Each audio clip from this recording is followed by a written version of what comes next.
Unless you've been living under a rock, there is currently a scandal going on in college football, and it is taking place in Rocky Top as the Tennessee Volunteers are in big NIL trouble. At least that is what we are supposed to think. It all stems around the NIL recruitment of their up-and-coming superstar quarterback, Nico Iamaleava. He is the highest-ranking quarterback to ever commit to the Tennessee Volunteers, and he means so much to the Tennessee coaching staff and administration that they were ready to fight the NCAA before he even stepped foot on campus. Apparently, he got a ton of improper benefits, they misused NIL, and this could end up causing a lot of trouble for Tennessee. But what is the actual truth about it? Is there a huge NIL scandal going on with Nico, or is this just not a big deal? Well, the truth could be somewhere in the middle, and at the end of the day, this could end up changing the college football landscape as a whole. In today's video, I'm going to introduce you to what is going on with Tennessee, allegedly what happened with Nico Iamaleava, both the consequences and the ripple effect, and how this could change college football.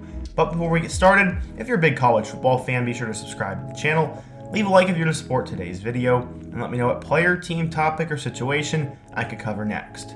Now let's get started and talk about the Tennessee scandal. So I've decided to break this video into 5 different parts. The first thing we're going to look at in part 1 is what is NIL, the allegations themselves, what the NCAA is saying, and the immediate consequences for Tennessee. Well, the central issue to this scandal centers around NIL, aka name, image, and likeness. This allows for college athletes to receive compensation, and it is all based on their name, image, and likeness. This has been a recent development in college football as of summer of 2021, and it's now become the most talked about topic in college football, probably even more than the college football playoff and the transfer portal. Some like it, some don't, and while sports such as basketball and volleyball have been able to make some waves in it, its real arena is football. Whenever a player decommits from a school, hits the portal, or even thinks about flipping, NIL offers are thrown from all around the country at pretty much every school, and it now feels like free agency or a bidding war. Some think that this only helps the elite schools, while others say it could help level the playing field. Either way, that is what these allegations are based on. For Tennessee, it started with their quarterback, Nico Iamaleava. Apparently, they were using NIL the wrong way to get in there. Just like every other college, they threw him a ton of money. The problem is, the NIL regulations for college players are very messy, and there isn't a whole lot of clarity to it.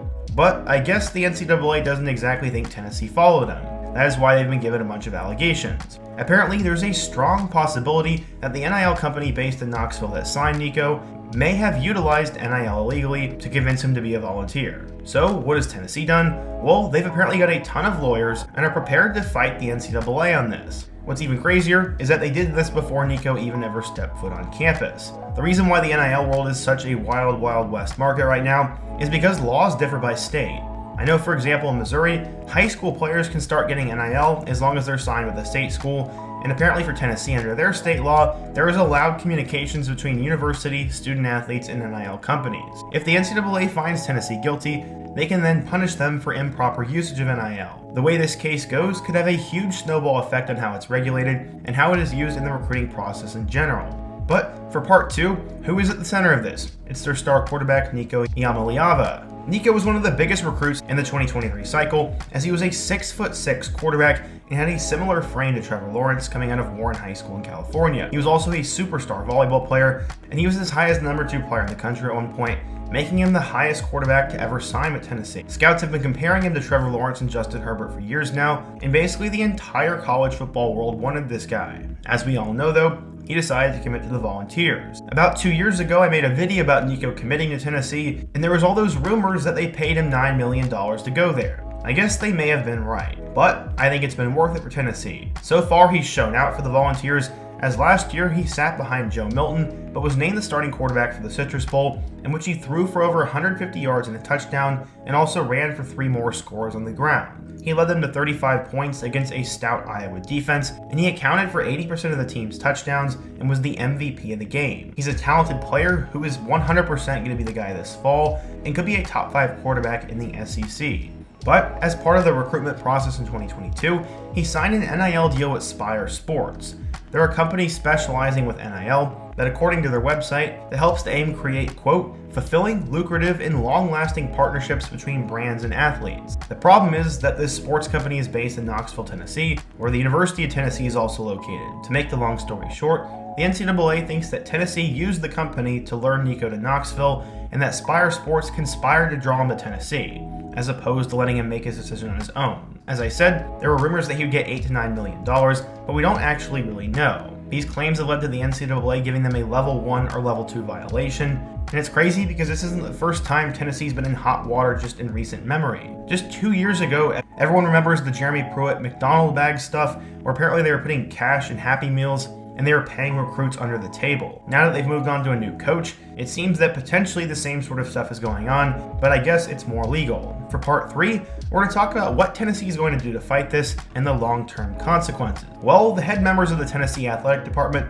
are not happy with this. They don't want any more infractions, especially since they're still dealing with what happened just a few years ago. When asked about the NCAA allegations, Tennessee's chancellor said, quote, they're factually untrue and fundamentally flawed. Spire Sports said, quote, Nico's recruitment was fully consistent with the existing NCAA NIL guidelines and had nothing to do with recruiting Nico to the University of Tennessee or any other school. The crazy thing about this is that this was said to the NCAA before they even brought a formal case to Tennessee. In terms of what's going on in-state, the government of Tennessee got out in front of it too. Just after Nico committed to the Volunteers in April of 2022, the state passed legislation allowing in-state universities and coaches and players to directly work alongside NIL companies like the one that Nico used. A month later, in May of 2022, the NCAA stated that explicitly using NIL to attract players to school was against the policy and that they would punish programs who did so. The NCAA said, quote, for any violations that occurred before this additional clarification, the board directed the enforcement staff to review facts of individual cases,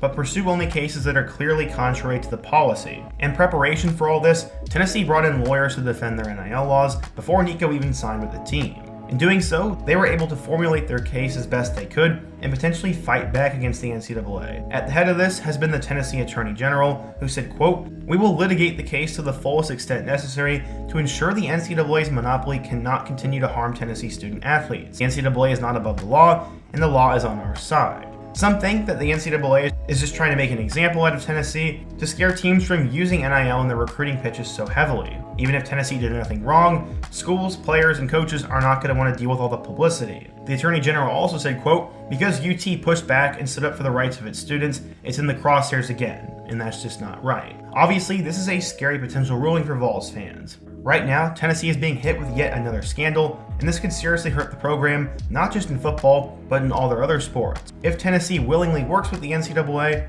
they'll likely be able to lessen the damage, but if they can't win the case and the NCAA wins, they could have major consequences. That's where we get to part 4. This creates an interesting issue for college sports in general. Since it's been made clear that the NCAA is looking into NIL and recruiting, there are one of two outcomes possible. The first option is that Tennessee is found innocent, and the state law that they use now gets adopted into more states, making it nearly impossible for the NCAA to punish institutions for using NIL. Or 2, the NCAA is able to punish Tennessee whether they're guilty or not, and uses them as an example for the rest of the NCAA. This would make it really difficult for schools to use NIL and potentially change how all this stuff happens. Since Tennessee would be hit with this stuff, it's possible that more schools could be hit with the same sanctions the NCAA is giving them, just to try to really nip this issue at the core. But how would this affect Tennessee football? Well, since firing Jeremy Pruitt and replacing him at Josh Heupel in 2021, the Volunteers have finally dug themselves out of the grave. They had a breakout 2021 season, had a monumental 2022 season, and then this past year also had another great year followed with a bowl game. Tennessee's had 3 straight great seasons, and with the expansion of the college football playoff, it really feels like it could be Tennessee's time to get back to competing in the postseason, and they have a real chance at becoming a juggernaut in the sport. If the hammer goes down on Tennessee, obviously they'd be in big trouble, would have scholarship limits, players would have to leave, they probably wouldn't be able to play in the postseason, and players would be afraid to go there. There are definitely a lot of things that could go wrong for them, and they'd also be considered as a repeat offender. In the SEC, you need to have top-tier recruiting to compete, and if the NCAA punishes Tennessee over this could really set the program back a long time. But that's where we get to part 5, my reaction. Well, what do I think? For starters, I think Tennessee will probably end up being fine. Did they potentially take advantage of a loophole in the rule? Yes. Do they legally have a case? Yes. Is what they did probably fully good?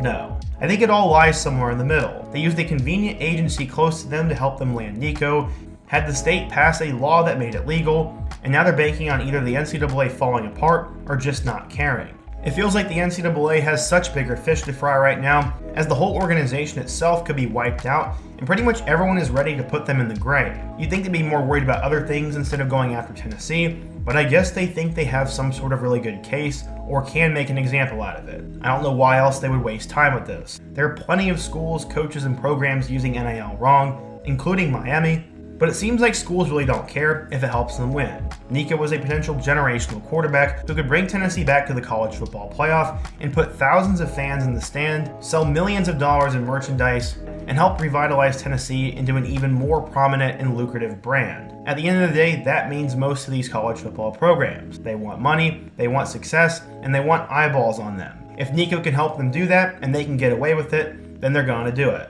There'll be plenty of schools that follow suit, and especially if Tennessee wins the case, then we are going to see this run rampant in college football. It's part of the reason I'm slowly losing interest in the sport, but I guess it does benefit the top tier athletes. They now get to make a ton of money, and it's really showing that college football is becoming more of a feeder league to the NFL than a bunch of college kids getting their education paid for and playing on Saturday. We all know that wasn't the case, but overall, I think Tennessee will be fine. They've been preparing for this for 2 years, they have a good case, and the NCAA has a million other things to worry about. I think they'll win, people will hate the NCAA even more, and Tennessee will ride off into the promised land and get back to the college football playoff here soon. But what do you guys think? If you're a Tennessee fan, what do you think of the scandal and the allegations here? Do you think there's any merit to it, or do you think it's just a bunch of BS? Be sure to let me know down below. Let me know what player, team, topic, or situation I can cover next. Subscribe if you're new, and check out all my other videos on the end screen. I hope to see you guys again soon, but until next time, peace.